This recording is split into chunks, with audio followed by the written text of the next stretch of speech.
Hello to those who are filtering in. We'll start in just a moment. We'll just give everyone a second to join the digital room.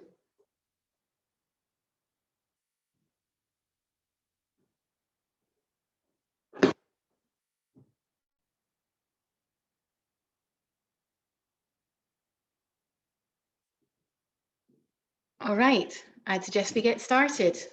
Good evening, everyone, and thank you for joining tonight's event. My name is Christina Sinclair. I am the Director at Edinburgh World Heritage.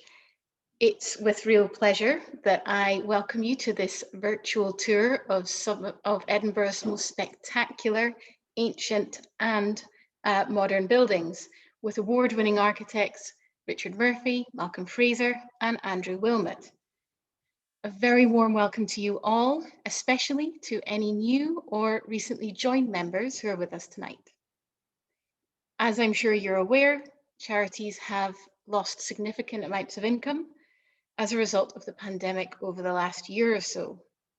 At Edinburgh World Heritage, we are making every effort to reduce costs so that our groundbreaking conservation and community work can continue. But of course, we need to continue with our fundraising efforts. So just a few ideas about ways that you can support us. If you are not one already, you can become a member. And you can do that by visiting the Get Involved area of our website using the web address that you can see on the screen in front of you, or by emailing members@ewht.org.uk. You can also make a donation via our website at ewh.org.uk under Get Involved again. And we've made this as easy as possible for you. You can also do so via text.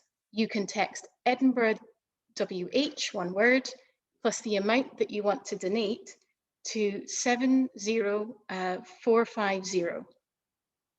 So for example, if you want to donate £10, you text Edinburgh WH space 10 to 70450. Thank you for whatever support you are able to give. And thank you, of course, to those who continue and have already given your support over the time. So the format for this event is very simple. And we'd like you to get involved by adding your own questions and thoughts concerning the topics. Please use the Zoom Q&A button. And as usual, your cameras and microphones will be muted. So with all of that out of the way, let me hand you over to my colleague Nick, who will be chairing tonight's event. Thank you, Christina. So last week, we were delighted to take 70 of our members on a brand new tour of the Old Town, from Holyrood up the Canongate to Netherbow, exploring several closes on the way. So tonight, we're going to revisit the highlights, but not just to go through the buildings, but also with some very special guests. So we're starting with Malcolm Fraser, who's joining us day after his birthday from the west coast of Scotland. Malcolm, expose yourself. He founded his architectural practice, Malcolm Fraser Architects, in 1993, which became celebrated for award-winning work spanning from conservation, the arts to commerce, to advising and empowering communities. Malcolm also established a reputation for designing award-winning homes and placemaking for clients ranging from individuals to housing associations and councils. The practice's work encompassed conservation and new build, often in historic contexts, such as Edinburgh World Heritage Site. And we'll be coming on to look at several of Malcolm's buildings this evening. His practice won 8 RIBA awards and also completed master planning and construction work for volume house builders also, which won major awards. Malcolm's new practice, Fraser Livingston Architects, was set up in 2019, co-founded with former colleague Robin Livingston. Welcome to Malcolm. Richard Murphy founded his practice in 1991, and which has since gone on to win 24 RIBA awards, more than any other practice in Scotland. Awards range across many building types, including education, the performing and visual arts, healthcare, housing, a hotel and office, individual houses, and 2 British embassies that demonstrate both the high design standards of the practice generally and also its versatility. Richard also designed his own contemporary house, very familiar to most of you, I'm sure, within the World Heritage Site of Edinburgh, a highly innovative structure which also is incredibly energy efficient. Richard is design leader in the practice for all projects, and his current work includes the new Edinburgh Filmhouse, both new build housing at and the residential conversion of the Grade A listed Donaldson School in Edinburgh, and work for Trinity College Dublin. Waiting in the wings are his proposals to convert, very sensitively, the Royal High School into a residential school for St Mary's Music School. Andrew Wilmot, joining us for the first time for an EWH event, has worked within the Edinburgh context for over 20 years, with works including both Sugarhouse Close and Holyrood North, a 1,000-bed student village with community outreach, teaching spaces and retail for the University of Edinburgh. Both projects demonstrate that large-scale commercial development can be inserted within sensitive historical environments, making a positive contribution to the unique character and sense of place, with both projects going on to share the Civic Trust Awards, Scottish Government Quality and Planning Awards, and the inaugural RIAS President's Medal for Placemaking. So welcome very much to all our panelists. Now, let's get on to this evening's buildings. The 100 years from the middle of the 18th century to the middle of the 19th century is usually thought of as Edinburgh's golden age of architecture. This tour is definitely not about this period. Instead, we'll be going back much further in time to explore early periods in the development of the city, from the medieval to the early modern, roughly from the 12th to the 17th centuries. And then we're going to delightfully skip over 350 years and contrast some of this earlier architecture with new development from the last 20 years or so. So, of course, we have to start at the Abbey.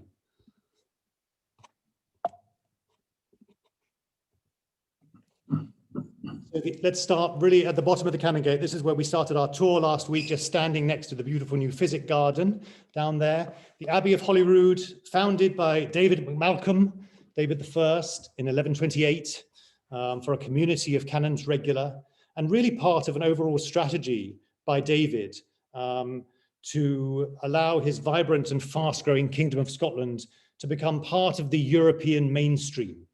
And I think this instinct is still felt today in Scotland and in many countries which find themselves on geographic extremities to be part of that mainstream. If we think back before David, Scotland lacked many what would be called European characteristics in terms of Catholic as opposed to Celtic Christianity. It lacked centralized royal government, native coins, boroughs, and great monastic houses. And after David's reign, Scotland really had all of these things. The model for Holyrood was the identically planned church at Merton Priory in Surrey, the home to the first Augustinian canons brought to Holyrood by David. The king spent much of his youth in England at the court of Henry I, where despite his Gallic background, he became a fully fledged Normanized prince. So if we think about the Abbey, there were subsequent waves of additions and changes which reflect the influence of English and European architecture. So we're looking here obviously at the great west front of the Abbey, which is tripartite in nature. We can just see 2/3 of that. So forget the tower on the left. We're looking at the tripartite front of the main door panel and then the panel to the left. This is based on Lindisfarne, a building from 1140, according to John Gifford, and then Rochester in 1160. The west door, if you've traveled around Burgundy, parts of France, is very deeply recessed, very, very reminiscent of many abbeys in France, and is also seen at Lincoln. The sexpartite, if we go inside, obviously the roof has gone, but the original roof was a sexpartite vaulted roof with these 6 arms supporting the roof structure, which is modeled from Vézelay and Avila, as well as Lincoln and St. David's. And our mason probably saw them in Lincoln. And then the intersecting round arches on the left are from Jesus College, Cambridge. So certainly one of David's greatest achievements, helped to transform Scottish society together with other monasteries built during his reign, but strangely ruins today. Ruins not because of war and Reformation, although the choir was lost during the Reformation and had been damaged during the rough wooing. But the main building here was still used for the coronation of Charles I in 1633, but was really neglected during the 18th century, which is a strange phenomenon when you think of the importance of the building. And as recently as 1906 and 1945, restoration schemes were considered, but then rejected. So that's the Abbey. Let's move on. We're just going to walk around the corner from the Abbey, and we're now standing in front of the beautifully recently conserved Abbey Strand buildings, 15th and 16th century tenements restored by Thomas Ross in 1916 and beautifully converted in this recent project by the Royal Collections Trust. Lime-harled by the same team that we use, Edinburgh World Heritage has used for the tenements on the Canongate. Buildings of this age, rare in the Old Town. We talk about the Old Town being medieval, and it's not really, it's more Victorian, to be honest. But one of the significant early modern buildings here. And the tenement, a crucial building type in the Old Town, and we'll come back to that theme later when we look at John Knox House. So Abbey Strand, a weapons store, court lodgings, a brewery, a brothel, as well as home for up to 25 families. And we think that its location led to its later decline. In the 18th and 19th centuries, the apartments became sanctuary for debtors who could escape arrest as long as they remained within the bounds of Holyrood Park. So we're going to turn around now and obviously face what's opposite us here, the Scottish Parliament building, designed by the Catalan Enric Miralles, arguably Scotland's most important modern building. Construction began in 1999, and the first debate was held on the 7th of September 2004. Despite all the controversy around this building and its funding and its early years, of course, it's won numerous awards. And Charles Jenks, the architect, whose work is, you can see in the landscape forms at the National Gallery, described it as a tour de force of arts and crafts and quality without parallel in 100 years of British architecture. And it's interesting that Jenks references arts and crafts. Miralles followed the Catalan arts and crafts tradition. If you think about Barcelona and Gaudi, and he felt that that was appropriate for Scotland, given our greatest architect, Charles Rennie Mackintosh, also worked within this tradition. Miralles' organic approach and design language is applied to really to every detail of the building. So Miralles sought to design a Parliament building that could present a national identity, not through association with one particular style of architecture, as had happened in the golden age of the 18th and early 19th centuries, but through a connection to the landscape. Miralles talks about slotting the building into the land in the form of a gathering situation, an amphitheatre coming out from Arthur's Seat, where the building would reflect a dialogue between the landscape and the act of people sitting. The buildings, they are organic, low-lying, they allow views of and blend with the rugged scenery of Holyrood Park, the Canongate and New Colton Burying Ground. And inside, the connection to the landscape is reinforced by the use of Scottish rock, such as gneiss and granite, in the flooring and walls, the use of oak and sycamore in the construction of the furniture. Lots of fascinating features and details. The trigger panels on the left, lots of debate and discussion about what they represent. The widow of Miralles revealed when the building was opened that the design is simply that of a window curtain being pulled back. Another metaphor, we talked about the upturned boats on the roof. Another metaphor Miralles was interested in was the debating chamber, which is directly above the public area. And he sought to remind MSPs that while sitting in the chamber, that their power derives from the people below them. So that's our first cluster of little buildings, not little bit large buildings that we're going to consider here. They tell us much about the character of Edinburgh and the history of Scotland, the desire to be part of the European mainstream while at the same time celebrating our indigenous brilliance. I'm going to bring in our guests now. I'm going to stop sharing the slides, bring in our guests. I'm going to turn to Richard first. So, Richard, from your perspective, how would you compare and contrast the Abbey and the Scottish Parliament building? Well, as we were saying earlier, that's the subject of a PhD, really, whereas I think I've got about 2 seconds to discuss it, which is a bit unfair. You're quite right, incidentally, in pointing out that the Old Town is newer than the new. Most buildings in the Old Town are much younger than the New Town. Well, I would say, I mean, this is a bit glib because it has to be. I would say 3 things really, which are kind of interesting, I think. First of all, I don't think either building is particularly interested in the city of Edinburgh. I mean, I imagine the Abbey was built in countryside effectively.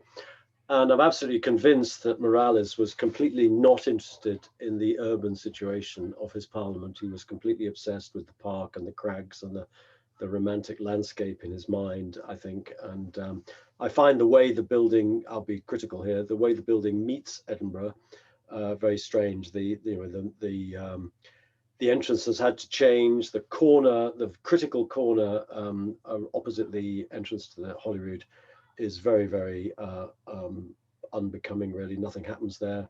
And the special entrance for the Queen is a bit of a disaster, in my opinion. So I don't think the interface with the city is very clever at all, really. And I don't think it interested him. And I think that's true of the Abbey as well. Now, coming on to the actual buildings, well, the Abbey is Gothic, and I think there are two things you can say about Gothic is that it's the style of architecture which exhibits inherently the structure of the building, and we can think of how it got to extraordinary lengths with things like King's College Chapel and what have you. It also tends to be, people think of the perfect Gothic like Salisbury Cathedral and whatnot, but the great thing about Gothic, it can be quite pragmatic in how it composes a building. I mean, that's why Ruskin talked about Venice in those terms. And so when we look at Morales's building, it certainly is pragmatic in how he put it all together, probably too pragmatic possibly. And I think in terms of the exhibition of structure, it's probably mannerist in that sense, that it's right. sort of a lot of the structure actually, when it certainly exhibits it, but when you actually examine it, it's rather curious. And the third thing I would say about it is the idea of decoration. I mean, certainly inherent in Gothic is the idea of decoration and messages being given out from that decoration. And I think Morales has tried hard. I mean, he tries to sort of make his facades and then put things on them and jazz them up a bit, but I'm not really personally very convinced by that sort of approach to architecture, sort of additive things to make it more interesting. So that's amazing. I thought those weren't all clear, but I thought they were very, very interesting, and lots of parallels and connections between the two buildings, which is fascinating. So just a note to everyone, please get your questions in the Q&A box. We're going to get through as many questions as we can tonight. By the way, we might run a little bit over. We're probably going to run till about 7:15, 7:20. So please bear with us. We're going to try and get through everything. But I'm going to turn to Malcolm now. People have talked about this building as starting a new chapter in terms of design influence.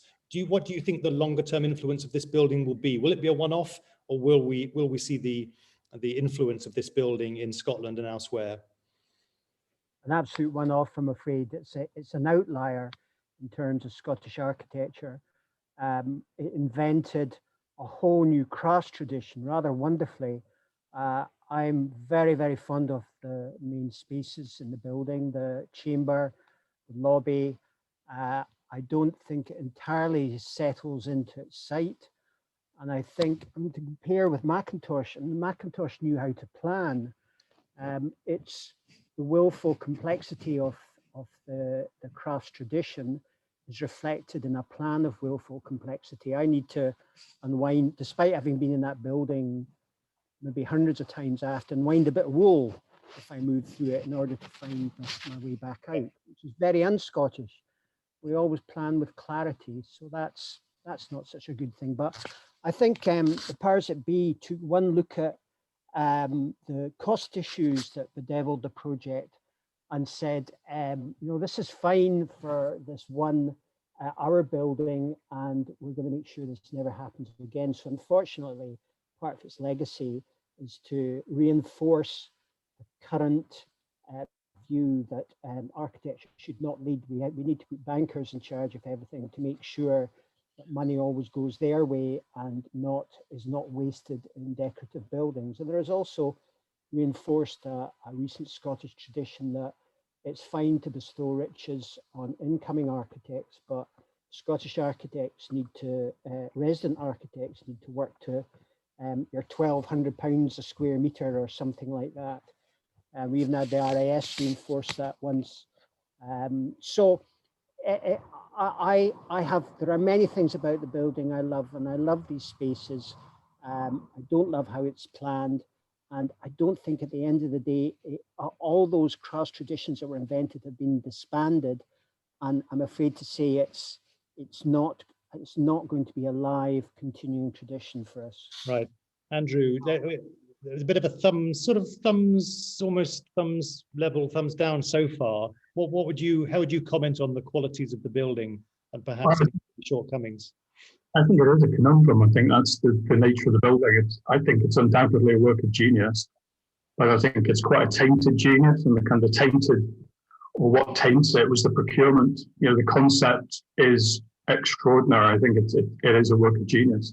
And I think if you reflect back on, I always reflect back on when I first saw it. There's a competition, 5 competition entries, and there's an exhibition on the museum. And if you look then, I think there's a Richard Myers scheme with a drum to represent the Parliament and the kind of gathering space. Somebody had a glazed drum to speak of transparency and democracy. Somebody had a tower with a kind of lone piper piping to the moon in his kilt. There's a lot of ridiculous imagery. And I think compared to that, in the midst of that, there was this morale scheme, and it was quite extraordinary to see that vision, a very, very specific, expression of landscape context. So I think it's a work of genius. I think the problem, if you show that image, there was one image you had of the view looking at the face of the Parliament. I think that makes explicit where it goes wrong, because if you look at the silhouette and the outline of the building, how it meets the landscape, I think all of that is wonderful. But then there's this sort of relentless layering and layering and layering of stuff on the building, which works against all of that. And I think I would say it's definitely not in the arts and crafts tradition. I would say the arts and crafts tradition is all about fusing structure and decoration and art into something that is very well crafted, whereas the downfall of this building, it is just more and more layers upon layers upon layers. And I think that is where it fails. But I think undoubtedly as a Parliament, as a building, it's a real work of genius, I would say. So thumbs up. Nicholas, someone had a quick rider. Yeah. When it was being built, I was almost asked on a daily basis, what do you think of that Scottish Parliament then? Right. So I said a soundbite answer. I said it's 2 or 3 remarkable interiors in search of a plan, which is in search of a city. And I still think that. Yes, I think some of us have that experience of being especially in the public area, of being in a wonderful one-off area that maybe is not matched by the exterior. But keep your comments and questions coming in. We'll get to those later. But we are going to start our walk up the Canongate now and get to our next stop. So hopefully you can see that. Carrying on with David Malcolm and the origins of the Canongate back to 1143 when it became a borough, a royal borough. The city of Edinburgh, the Royal Borough of Edinburgh, had been established about 20 years later. And so we're walking up the Canongate here.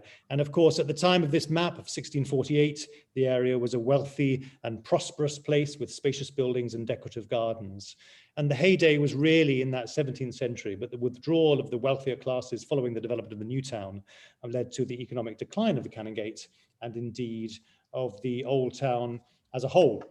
So this area south of the Canongate that we're looking at was a fascinating master planning exercise by Edinburgh-based architect John Hope in 2003, who selected a young design-led practice, a series of young design-led practices to participate in its redevelopment. The Holyrood North master plan is widely viewed in Edinburgh as a very successful model for marrying the new and the old. It shepherded some 21 projects to completion and brought people from all walks of life back to the old town. It covers about 4.5 acres. Rival schemes offered what appeared a more commercially attractive tabula rasa approach of scraping the slate clean, really, and starting afresh, whereas the John Hope plan proposed the recreation and characteristically eclectic mix of the city's vibrant old town. So the transformation of this once neglected and marginalized area into a vibrant urban quarter, we think is one of the most notable examples of heritage-led urban regeneration in recent years. So we're going to just walk a little bit further up and we're going to stand in front of Richard's Canongate Housing, Richard Murphy Architects. The project sits on the former archway building of the Holyrood Brewery on the south side of the Canongate. The design emphasizes an agglomeration of mono-pitched roof forms, suggesting a series of roofed rooms like small independent buildings on the Edinburgh skyline. The elevation makes explicit references to other buildings in the Old Town, which have to a large extent disappeared. I think that's the key point. It's echoing back to a form of building that one would have seen before the Victorian improvements to the area. In particular, the colonnades at the ground level, external staircases, windows frequently arranged as horizontal galleries, and an ad hoc quality to the general appearance. So a bold contemporary statement within the heterogeneous development of the site. Malcolm's Scottish Poetry Library. Obviously, the story of the Scottish Poetry Library goes back to Tweeddale Court in the heart of the Old Town, an area rich with literary and publishing associations. The founding director, Tessa Ransford, was determined that it should have a building of its own and obtained grant 001 from the National Lottery. The new building, designed by Malcolm Fraser Architects, was opened to the public in June 1999 and won several awards, including Civic Trust Award, Edinburgh Architectural Association Building of the Year, Scottish Design Award, and RIBA Award. And the original building, we think, is a very balanced piece of design with a distinctive modern style which blends happily within the Old Town surroundings. It's been also described as a successful example of Gesamtkunstwerk, if you'll excuse my German, a term used to apply a process where an architect is responsible for the building's totality, the shell, the accessories, the furnishings, and the landscape. Obviously, this is not the building that is there today. The building has changed, and Malcolm will comment on that when we get to the discussion piece. So here we can see some further details, and then below left, the current building. Malcolm can come back to comment on these slides a little bit later, just briefly. And so this is the current building. The Scottish Poetry Library decided that various parts of the original scheme were no longer needed in terms of the garage, the upper terrace, and the forestair. So this proved controversial, and I'm sure Malcolm will have something to say about that. Just a little bit further down the lane now, we're going to wander down to the Tun. Alan Murray, a long, thin building adds another bone, really a delightful bone, to the Old Town's famous herringbone street pattern. An old brick warehouse has been fused to a dramatic new section which rises on angled concrete stilts with green pre-patinated copper facades and leans out over the footpath. So really two halves of the building you can see there. The architect's approach was to consider the Tun as essentially one long building, fusing old and new. The original East Tun dates from the turn of the 20th century, and its robust facade, although battered, is retained as a vestigial reminder of the area's industrial heritage. The new build element, however, offers a dramatic contrast and comprises a bold new addition. So we're going to just wander up from there to a very familiar building to EWH, Aitchison House. One of the most splendid early modern 17th century buildings in the city, built for Sir Archibald Aitchison, a government minister for King Charles I, at the time when the Canongate really was the preferred residence for the Scottish nobility and gentry, due to its proximity to the palace, and obviously much, much less crowded than the High Street or the Lawn Market. And as you saw earlier, maps of this period show a series of mansions lining the street with elaborate gardens laid out behind them, which we've attempted to recreate actually in the back of Aitchison House. Aitchison was not able to enjoy the house for long. He died a year after it was finished, and then followed a long period of decline. Over the next 200 years, it was sold on many times, often in settlement of debts. And in the process, this grand house was split up and became a tenement. In the Victorian period, the Old Town was incredibly overcrowded. The 1851 census shows that a total of 323 people lived in the buildings around Craighouse Close, indicating a dramatic decline in living standards. In 1924, the council bought Aitchison House as part of a slum clearance scheme in the Canongate, and for many years its future hung in the balance. In 1935, the Marquess of Bute then bought the house and did the current restoration.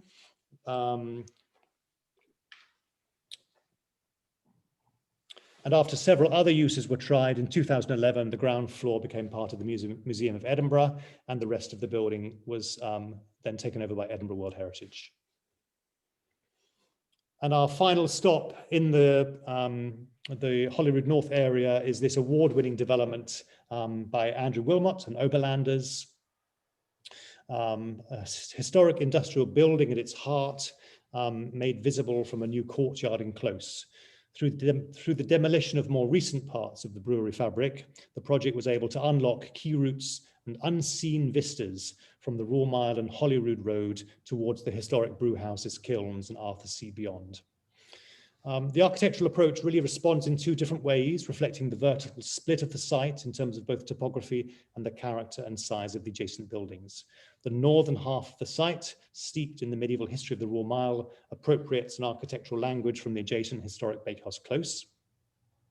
The low-rise units have a patinated mottled red brick masonry base course overhung by timber cladding on upper stories, and with pitched slate roofs that match the restored roofs of the historic buildings. The design of the southern lower half of the site, which we can't really see here, reflects the more recent industrial heritage with the use of light grey aluminium cladding clipped onto the above existing sandstone walls.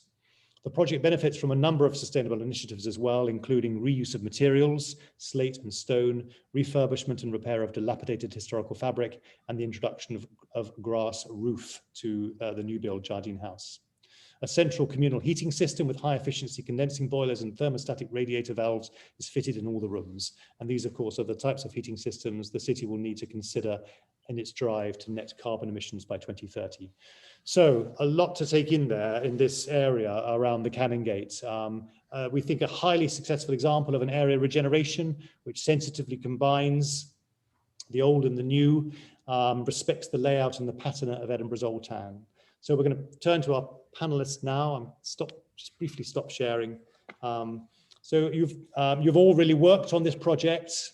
And I think, I just asked you, do you agree? Is this a good example of heritage-led urban regeneration? Malcolm, let's start with you. Well, given at the time that it happened, it was progressive. I think if we were doing it again, we should be bolder in understanding that the Old Town works best as a place of pedestrian interaction and sheltered courts and closes. There's still a lot of roads carving up Holyrood North, and it could tighten up a fair bit. But yes, there was a lot of benevolence in how buildings were commissioned, and a kind of optimism at that time that Scottish architects themselves were able to come forward and fill in these places and understand the master plan and work with it creatively.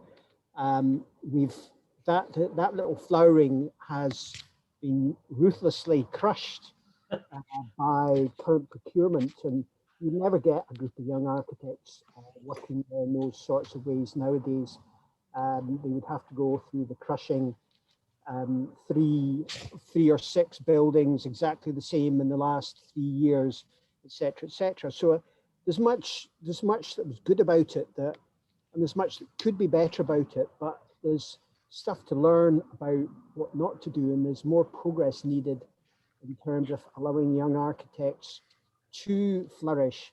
I mean, Richard and I are extremely old, and yet we're still from the last generation of Scottish architecture practice to actually achieve something. Since the publication of the architecture policy, there has been perhaps only Moxon architects that have come up in Scotland doing relatively large work. So it's a record of failure of the architecture policy from the powers that be. So, and Andrew, I mean, you're obviously involved heavily as well in Sugarhouse Close. So a high point that will not be repeated, that seems a little bit bleak, but what are your views and what did you learn from this project, and what do you think of the city? We worked on Holyrood North or Holyrood North for the University of Edinburgh and Sugarhouse, and both of those were large, highly commercial developments. And I think it's the strength of the master plan is that it was such a strong, a John Hope diagram was so easily understood. And so it's very easy to work within that framework. I don't think our work was heritage led, but I think the consequence of having so much heritage around there that, you could expose it and bring it back to life. So heritage was drawn in, but I think the success is having that real strong, master plan or concept, which is sufficiently flexible that it can allow, something from a poetry library through to a 1,000-bed student development. everything could fit in. I mean, we'll move on to New Waverley and things where there's examples where it fails or where it's been ignored. But I think it's a testament to having a really strong master plan and having people follow that and understand that. And then it can take on, just about anything. So I think it is a credit to John Hope. And I think it will evolve, this master plan. It'll outlive Malcolm, Richard, me. Buildings can come and go, but they can all fit within that very, very strong strategy and a strategic master plan. So I think that was its absolute strength, that it's got a very strong vision that everybody can understand. Richard, would you agree with that? Yeah, I'm incredibly old, by the way, even older than Malcolm. I think you have to remember back that at the time, it was remarkable that John Hope and his developer, Frank Spratt, who should definitely get quite a lot of the plaudits today, they were the little guys, basically, and they were up against the usual big battalions, and there would have been a single architect who would have completely redeveloped the entire site in some sort of way. And I think it was a very bold idea to invite a bunch of people, some of whom, like myself, were not very tested, actually, and we ended up doing 2 small projects on the site. And I think that was a very interesting idea. You also have to remember that at that time, that end of the Royal Mile was pretty down at heel, and there was no parliament. There was none of the investment that we've seen since then. So it was a definite way of trying to generate value out of the site. And I think it was pretty good. I agree with everything Malcolm said, that criticized that it could have gone much further. I mean, I suppose at the same time, we could think about things like Temple Bar in Dublin, where all the Dublin young architects got together and completely regenerated that part of Dublin. And that's much more intense than Canongate. Maybe Canongate never could be quite as intense as that. But I think, yeah, on the whole, it was much better than what was available. And I also echo everything Malcolm said. I mean, about where we're going at the moment and whether anything like that could ever happen.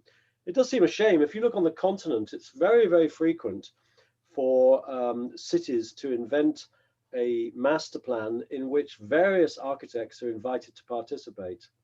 It's extremely rare in Scotland. I mean, I've been involved myself in one example in Glasgow, and that's about it, apart from the Canongate. And it's such a shame, really, because I think, let 100 flowers should blossom rather than one single architect do absolutely everything.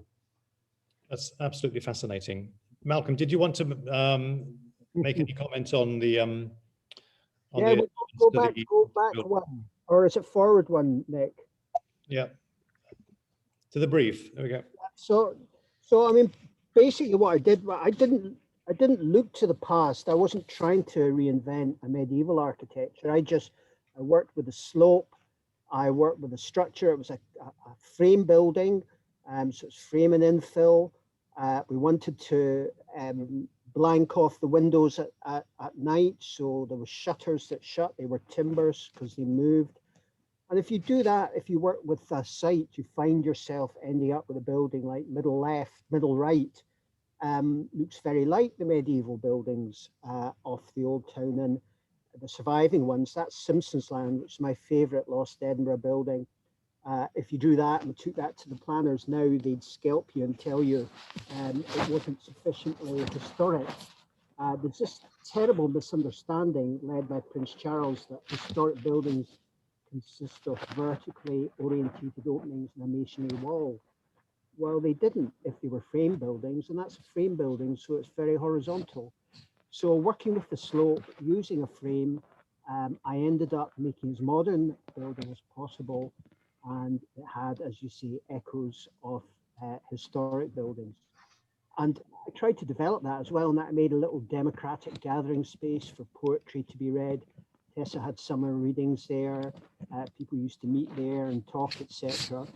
So if you go into the other slide, Nick, it's a matter of enormous anguish. My other one has that. That's what happened. Now, at the time, as you say, grant 001 from the National Lottery, Tessa and me, there was a kind of, the lottery when they gave the grant, now Chief Architect Ian Gilzine wrote a letter to my clients telling them they had to sack me and run out.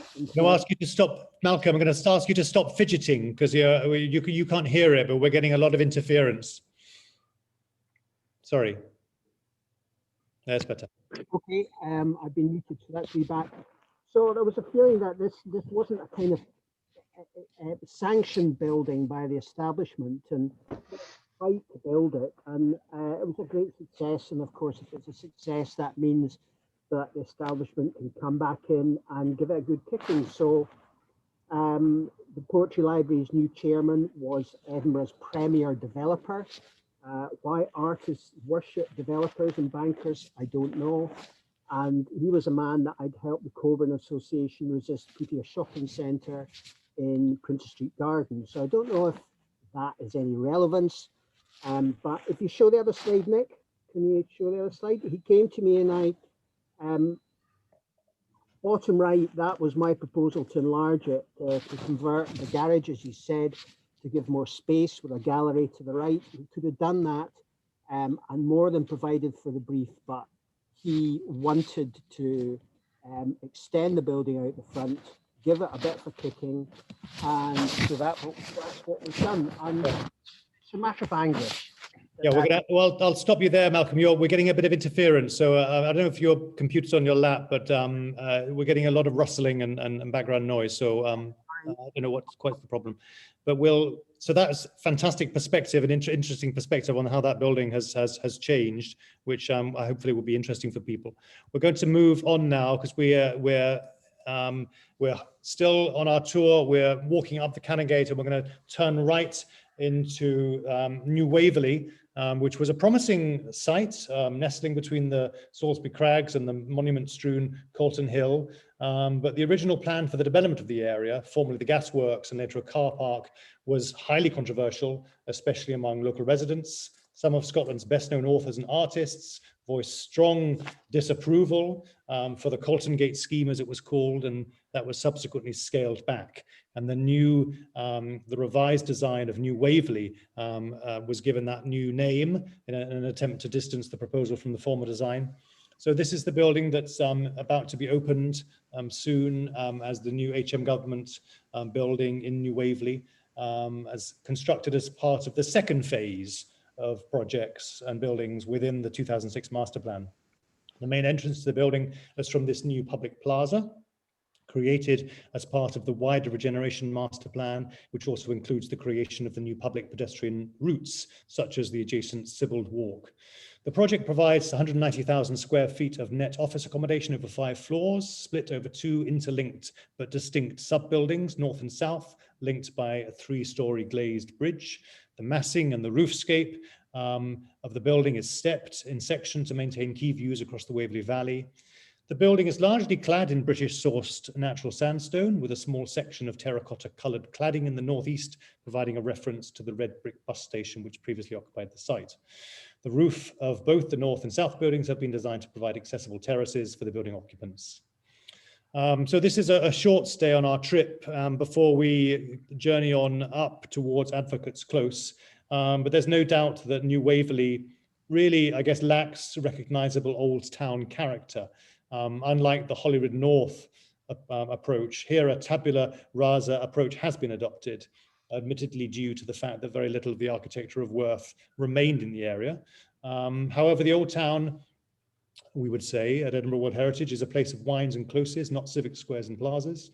The arguments of EWH and others were ignored by the developer and a small majority on the planning committee. The new architecture is very ordered, symmetrical and classical in inspiration, but qualities that belong in the new town, not here.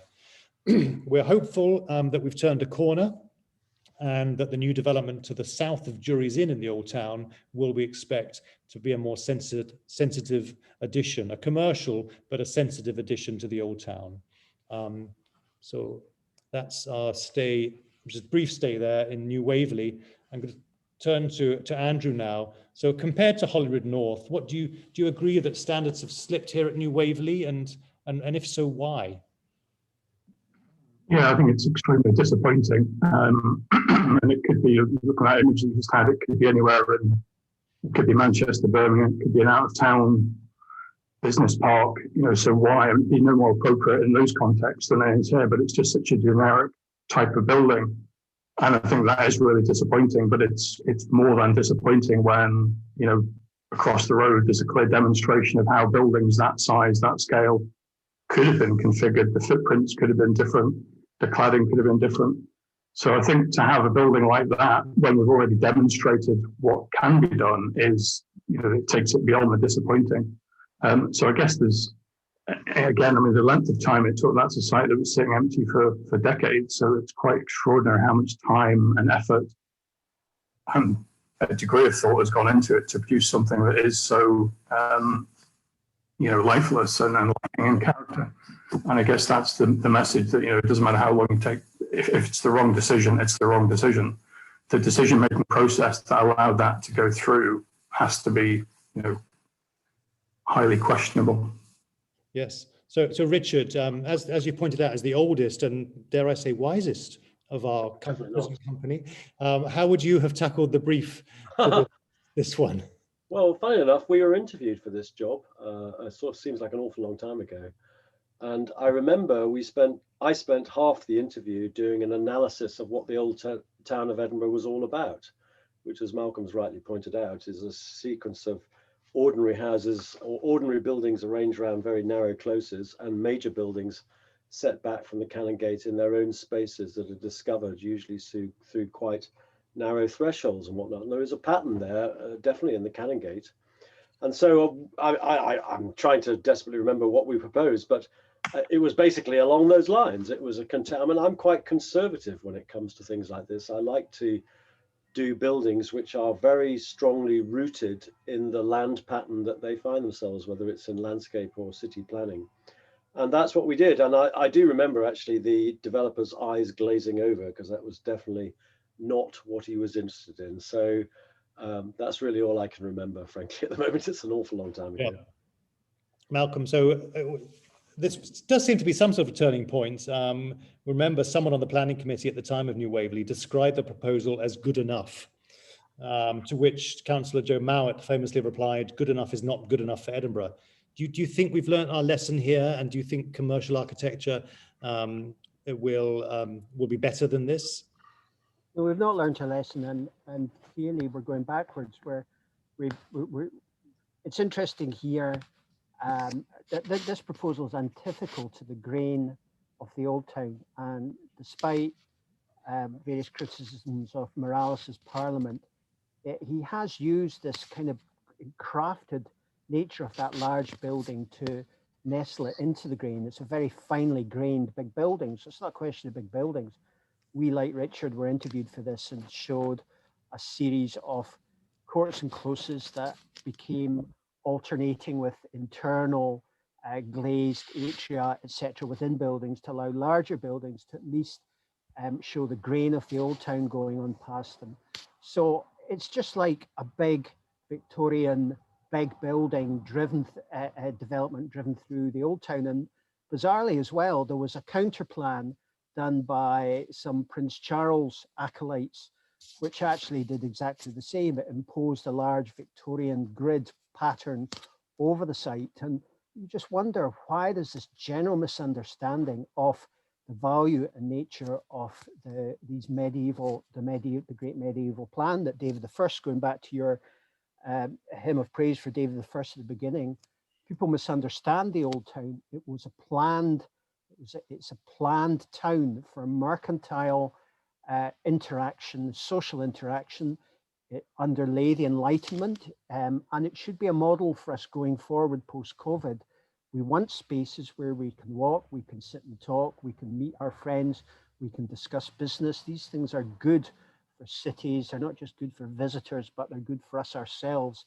And in the old town, we have the absolute exemplar of these sorts of places. And yet we're building stuff like New Waverley, which is imposing a kind of car-based, street-spaced, new urbanist a Victorian nightmare, whereas it should be looking towards a medieval immediacy and intricacy of the place. Thank you.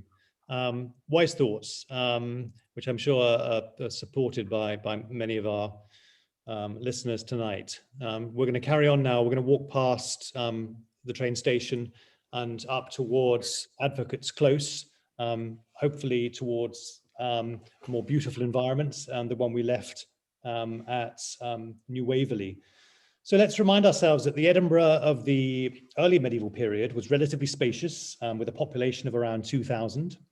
The principal street, now what we call the Raw Mile, was lined with fine houses on these Burgess tofts, which is a phrase you learn when you work in heritage and town planning in Edinburgh. And they ran down either side of the ridge. These narrow strips of land were originally cultivated, but as the population grew, further buildings were erected at right angles to the street until only access passage remained. And these became known as closes, from the French word clos, meaning enclosed space. So Advocates Close dates from at least the 15th century, and some built elements survive from the mid-16th century. At this time, the street was a fashionable address where the Scottish gentry and professionals would live with their family and servants. The name derives from the house of Sir James Stuart, who was Lord Advocate of Scotland following the Glorious Revolution of 1688. However, the area quickly became a slum in the 19th century. The main non-residential building in the 19th century was the Imperial Hotel, which stood at the lower end of the site. The recent Advocates Close renewal project by Morgan MacDonald, on which is our focus today, was completed in 2014 and creates what we think is a successful new quarter that combines the rehabilitation of historic buildings and public realm with alterations and interventions which contribute to the organic architectural evolution of the Old Town. The design of the buildings borrows from an eclectic range of historical architectural forms and styles, each redolent of their particular era, to continue the established pattern of overbuilding and modification. Whilst retaining all of the existing buildings, 21st century elements have been carefully added to reinstate the historic form and mass of the site. The redevelopment encourages public use and footfall at the ground level. A number of building uses and functions have all direct access into the open spaces within the site, including restaurants, offices, a bar and service departments, etc. So very successful. We're going to carry on up these steep steps. We've caught our breath. We'll carry on up for a minute or two and walk up the close to an interesting sort of architectural jewel, a little bit hidden away from sight, Adam Bothwell's house. Not built until about 1630, some 37 years after the death of Bothwell, who was the Bishop of Orkney, actually built for Sir William Dick of Braid, a wealthy merchant and provost of Edinburgh. Architecturally very unusual, a narrow barge-shaped building sits as a curious appendage to the neighbouring building and has subsequently been much altered. We're very interested in this house really illustrates the extremely congested conditions in the Old Town during the 17th and 18th centuries. Narrow and steep, it was entirely hemmed in by the tall lands on three sides. The wall facing south contains on the second floor a 17th century dormer window surmounted by a plain triangular pediment. The surviving semicircular pediments, enriched with thistle-shaped finials, have within their tympana carved devices surmounted by inscriptions. For example, the central pediment bears a little human head and an extract from Horace in Latin. I won't read it to you in Latin, but the extract is, "No happiness is without flaw." There's a thought for us. We're going to carry on out of Advocates Close and we're going to cross over the Raw Mile to Old Fishmarket Close and Richard Murphy's designs for housing here. Old Fishmarket Close and the new housing scheme by Richard, which takes as its starting point and inspiration the famous 1647 aerial map of the Old Town by James Gordon of Rothiemay. And here we have two tall, thin, parallel buildings on a steeply sloping site in the Old Town tradition. Again, we have traditional roofed rooms, which have largely disappeared from the Old Town, and they're echoed here where the exaggerated roof house with the exaggerated roofs house spectacular masonette flats with double height living space. So in both these closes, highly enjoyable places to work and socialize have been created. Precisely the kind of thoughtful intervention that works well and enhances our World Heritage Site. Edinburgh still has 90 of these closes, a major architectural and cultural resource for the city. They're integral to the character of the Old Town, and with sensitive and creative interventions have the potential to be delightful places in which to live and work, something we're building into our 12 Closes project, which you can find out more about on the website. So I'll stop sharing the screen there, and I'll turn to Richard to start us off. Your designs in both the old and new towns do make reference to very distinctive Edinburgh motifs. Tell us about your approach in doing this, and I guess how you avoid going too far towards pastiche, which certainly nobody has ever mentioned that word in context of your buildings. But how do you steer that line? Oh, that's a tricky one. I think I don't like the word motif, by the way, but I think what you always look for is the pattern of what's there. And certainly, if you look at the two Old Town buildings, Canongate, we have a corner building which actually happened to be a slightly acute angle. And that gave us, I mean, you listed out the things that inspired us about that, which was colonnades, informality, timber cantilevered and roofed rooms. The idea of a single room having its roof expressed, where I mean, if you look at mostly the buildings that have disappeared, of course, in the Old Town, they're absolutely wonderful in that respect. So we were trying to sort of reinvent that, but in a contemporary way, so people would never be confused, like in the Scandic Crown or whatever it's called these days. There would never be a sense that people didn't know when the building was built, but there was a very strong connection to the sense of place. And that's why we have a book about our office called Architecture of Its Time and Place. And I like the idea that the building is rooted, even more so in Old Fishmarket Close, where it very much adds, I mean, the funny story of that building, actually, if I can digress for a second, is that it was an architectural competition. And at the time, we were unpaid, of course, and at the time we were incredibly busy. And I came in on the Wednesday morning with an idea and said to the guys, do you think we've got time to draw this up, or should we just forget about it? And they said, oh, let's go for it. And we did it all in 48 hours. And the funny thing about that is it was an incredibly simple idea, because it had to be in 48 hours, which was 2 blocks moved sideways and reinventing the close and a pitched roof. And okay, there's a bit more to it than that, but that was it. And it won. It was kind of an amusing idea. But I noticed of all the 12 schemes, I think we were the only one that had a pitched roof from memory. And it just basically took the Gordon of Rothermay's plan and kind of built it. But also I think that what's important about both buildings, they're also city buildings. In other words, they're not just monoculture uses, they're houses. In the case of Old Fishmarket Close, there are offices as well as a restaurant, although that's in need of a restaurateur at the moment. In terms of the new town, fun enough, we've never really had the opportunity of building a new town building, actually. I tend to get things like down Mews Lanes or the back of Broughton Village and things like that. But ask me that question when I have actually designed a building in a new town street. Very, very difficult, I hasten to add. We'll have to think of one for you. And Andrew, how do you see Advocates Close? What do you think works well, and what could be improved? Well, as well as the streetscape, the density of development, I think all of this, and that's arguably just reinstating what was there. I think all of that works wonderfully well. There's a density, there's an intensity, the experience of walking down, and the animation as you walk down the close. I think all that is wonderful. I think where it definitely fails, and Richard just kind of the expression, it follows the pattern. You follow the pattern of what's there. I think when you look at what emerges at the top of it, and when you look across from the new town to the old town, that kind of guddle of black boxes, and that's, to my mind, that's completely alien.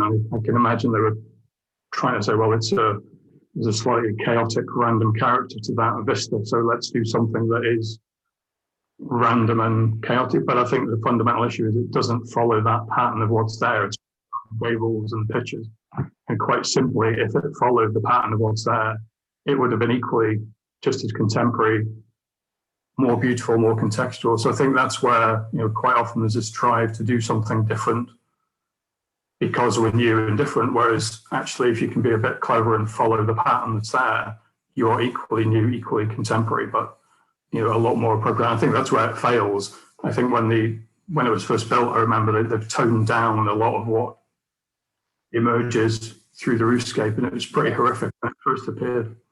But yeah, I think that's the mantra. It should be follow the pattern of what's there.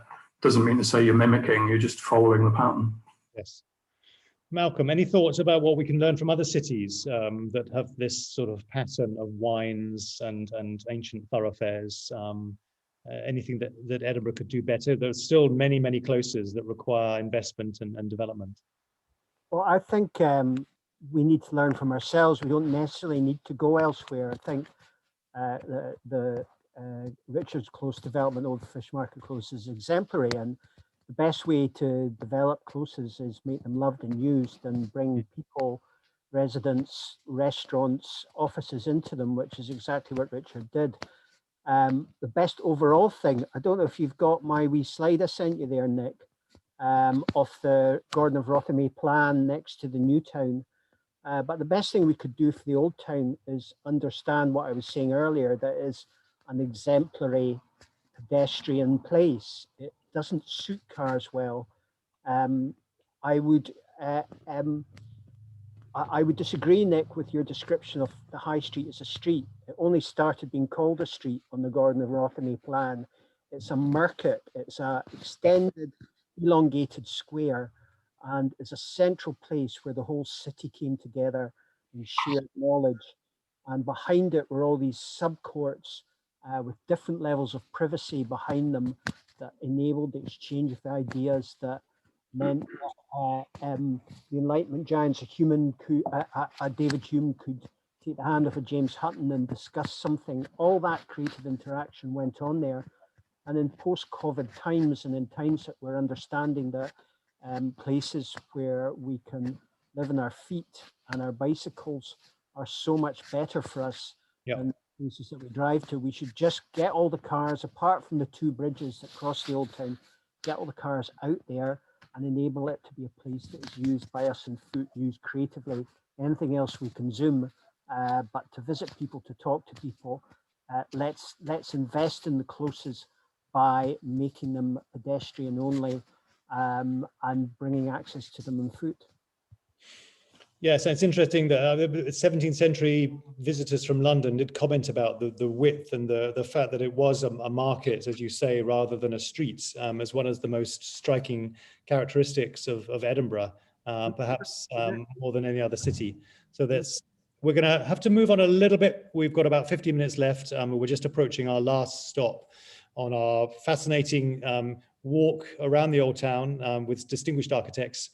So here we are at John Knox House, and thinking about the concept of the tenement, and also then looking at the storytelling centre. So from the 16th century onwards, the burghers of Edinburgh, due to chronic lack of space, decided to build houses on top of each other. In other words, to build tenements. The result is that Edinburgh's old town boasts some of the tallest early modern domestic dwellings in Europe. The earliest surviving example is John Knox House, which is two houses on top of each other, plus a ground floor shop or lucken booth. Two fine 17th century examples are Gladstone's Land on the Lawn Market and Mowbray House here, just next to John Knox House. So John Knox House is largely genuine 16th century, a remarkable survival, and we've got all the typical Edinburgh elements here. Originally a medieval two-storey house with a projecting stair to give access to the principal residence above the lucken booth, extended in the 16th century, possibly after the Earl of Hereford's attack in 1544, projecting or cantilevered timber balconies to the south. And then on the image on the right here, a full height ashlar facade replacing the timber galleries to the west, with garlanded coat of arms flanked by the initials IM and MA, James Mossman and Mariotta Ares, which dates this section to between 1556, when Mariotta inherited the house, and 1573, the date that Mossman was executed for treason, caught up in the bishop's wars and lending money to royalty, quite a high-risk business venture. The first floor window on the west is a fine example of a 16th century Scottish classicism, Doric pilastered with small urn finials flanked by tiny garlands. In 1674, the council permitted tax relief for the building of stone-fronted tenements in preference to timber-framed constructions, and this then ushered in the golden age of tenement building, including lofty Milnes Court, 1690, James Court, 1723, where David Hume and James Boswell lived. We were just going to wander just a few paces now to the south, to the storytelling centre. And firstly, it was the Murray Knox Church was in this spot originally, 19th century church, replaced in the 1970s by the Netherbow Arts Centre, which you can see here on the left, described by John Gifford as a feeble quotation from the 17th century. And luckily, this was then replaced by the new Scottish Storytelling Centre in 2006. I won't talk too much about this because I'm sure Malcolm will want to jump in, but the inspiration, the story I like to tell about this is that the inspiration is the Scottish storytelling tradition itself, especially the great Gaelic tradition of the storytelling gathering, the Ceilidh, which combines art and hospitality. And the centre needed to be a home for this unique art form, which represents intimacy, warmth, connection, and gathering, and is reflected in the format of the rooms. Here we have the bell, the 1621 city bell. It's represented in a new tower, echoing the towers of the old Netherbow port, combined with a traditional 4-stair entry, which is complementary to the Renaissance vicar of John Knox House. Edinburgh World Heritage Grant aided the restoration of the bell, you might be interested to know, which was sent to the Whitechapel Bell Foundry in London for repair, as well as the conservation of the carved stone plaque and other historical artifacts throughout the development. The bell tower and the entry look from the location of the Netherbow port, east down to the Raw Mile, wonderful view over the new Parliament and out to Aberlady Bay. The crisp modern elements are in grey sandstone and stainless steel, enhancing the immediate Old Town environment in a very sensitive way. Beautifully scaled to suit the surrounding fabric. So John Knox House and nearby Mowbray House are two of the city's architectural treasures, important not just as historic artifacts, but also as they illustrate the crucial innovation in the development of urban living, the mixed-use, socially diverse Edinburgh tenement. And after 2 previous attempts, the area to the west is now occupied by a thoughtful and elegant modern riposte in the form of the Storytelling Centre. So Malcolm, let's hear from you about this wonderful building.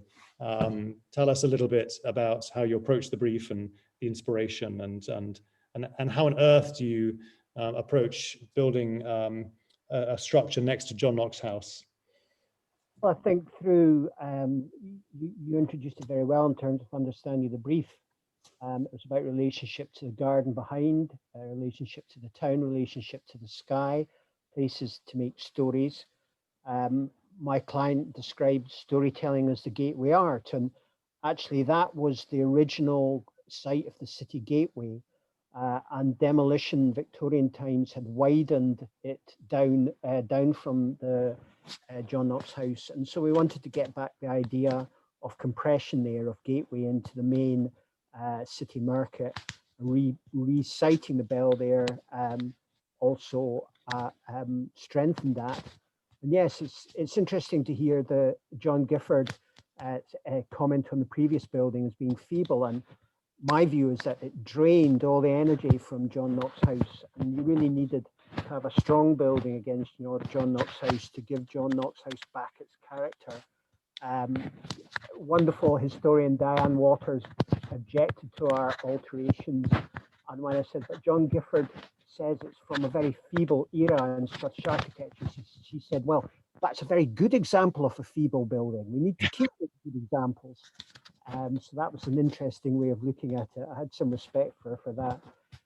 This is apparently about to be vandalized as well. I'm not having much luck. There's a competition, because the trouble is, if you do a building that's a success, then it's a success, so it has to be more of a success. So we need to mess about with it a bit more. And I put an application in to do this work and was turned down because I didn't have sufficient experience. Quite extraordinary to hear in these days of appalling procurement policies, etc. So I don't know. I'm fighting again to try and make sure that the changes actually work with the building. It's a decent architect, but he still wants to remove the 4-stair, remove the canopy, doing all those sorts of stuff, which is kind of bizarre. So I don't know where that will go. And support from Edinburgh World Heritage, if it comes down to more of a fist fight, scuffles in the street, would be most welcome. Andrew, so we talked about the tenement a little bit here. Does the tenement have a future? And what do you think the tenements of the future will be like to live in, and what will the experience be like?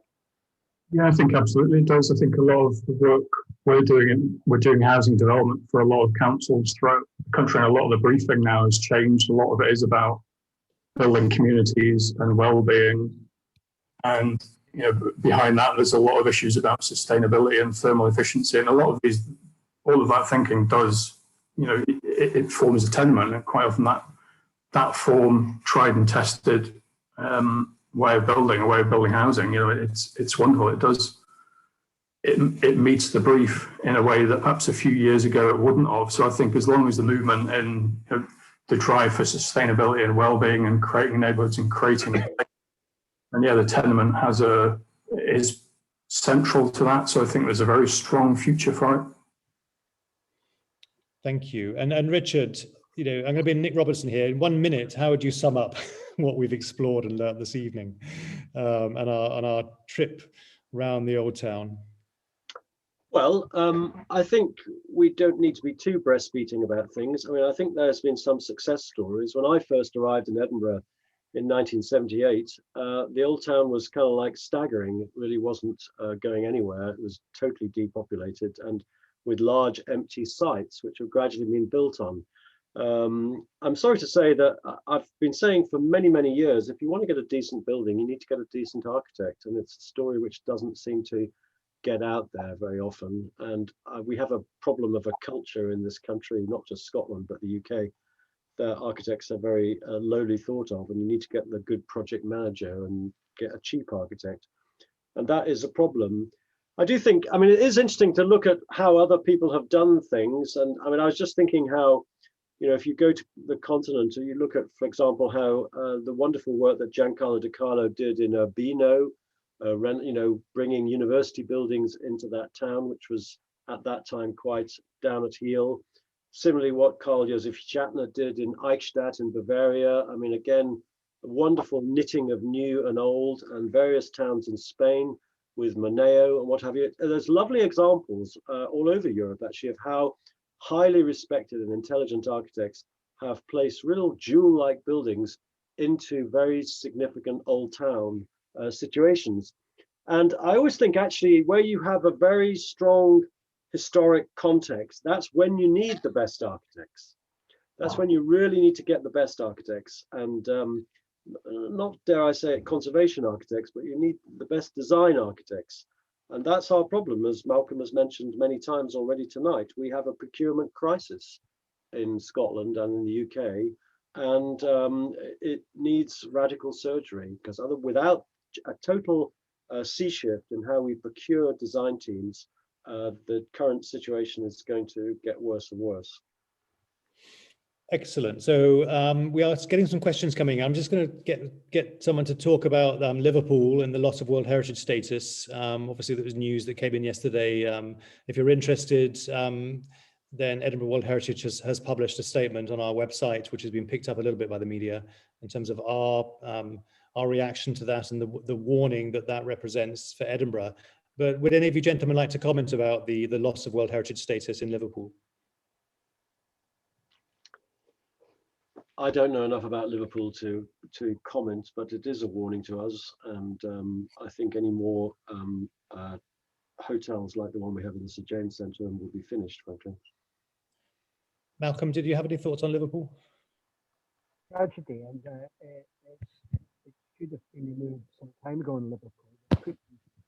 Unbelievably crass, overbold, contemporary buildings right across the front of the Three Graces. They've allowed crass commercial development. The straw further up by Peel, the straw that broke the camel's back, unfortunately, is strangely one of the better things. I think it's great that Everton are using one of the docks for a new football stadium. That's a really good reinvigoration of the bold Victorian plan there. But many of the other things, some of the beautiful listed buildings that have been demolished in Liverpool, it's just tragic. They have not realised where the value lies. The value doesn't lie in enriching bankers by putting up these crass towers. It lies in reinvigorating carefully, slowly, incrementally the historic fabric in a reasonably bold but anchored way. It's always difficult as architects. We talk about the need to be contemporary and modern, and then when we see other people doing it in ways that we don't think is good, we say, no, not like that, like how we do it.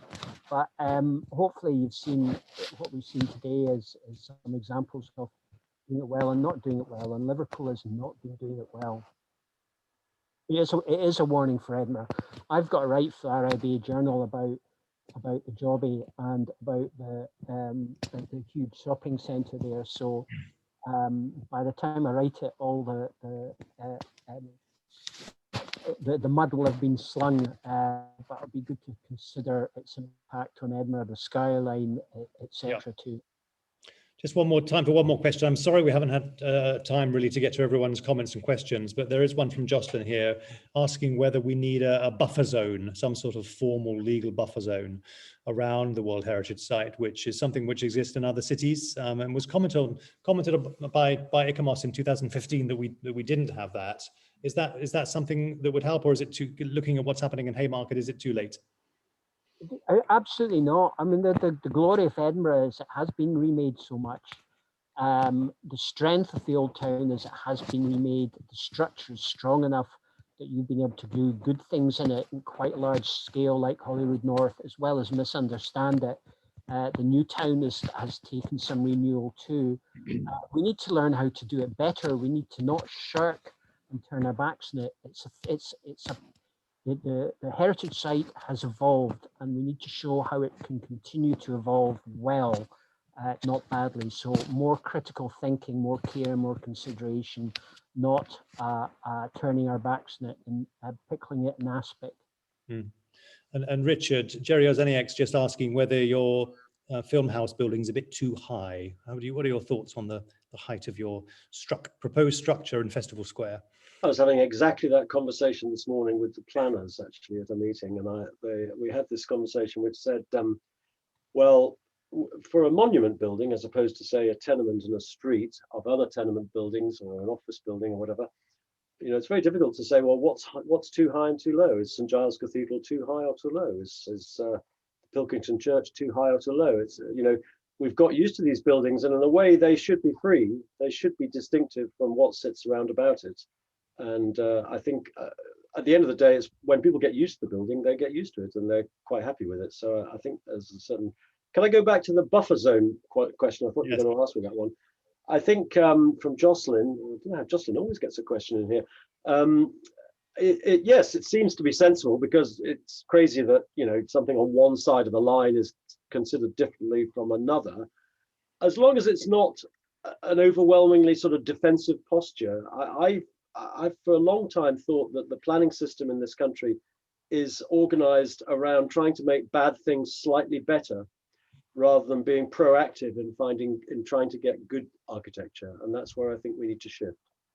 Very good. Well, people are having to sign off here because it's time for dinner. I'll just hand over to Christina just briefly for a vote of thanks and just to say what's coming up next on Edinburgh World Heritage. But we can turn our cameras off now, gentlemen. Thank you. Thank you very much, Nick. And on those excellent questions and final thoughts from our guests, we will start to draw this event to a close. I hope you enjoyed this virtual walking tour. I think we can all agree greatly added to by both the designs and the reflections of our guests tonight. A very warm thank you to Malcolm, Richard and Andrew. It's been wonderful to have you with us. And to everyone at home, we at Edinburgh World Heritage really hope you enjoyed this event. And for those of you who did, I will leave you with a bit of a taster of our upcoming event. This will be a walking tour on August the 12th. We hope you can join us as we follow the footsteps of Sir Walter Scott in celebration of the 250th anniversary of his birth. Born on the 15th of August, 1771 in College Wynd in the Old Town, much of Scott's life can be traced through the winding closes and streets of Edinburgh, from his schoolboy days at the Royal High School to the scene of the Porteous riots from the heart of Midlothian. Join us as we walk in Walter Scott's shoes. We hope to see you there. And with that, we will draw this event to a close. Thank you for sticking with us and have a lovely evening.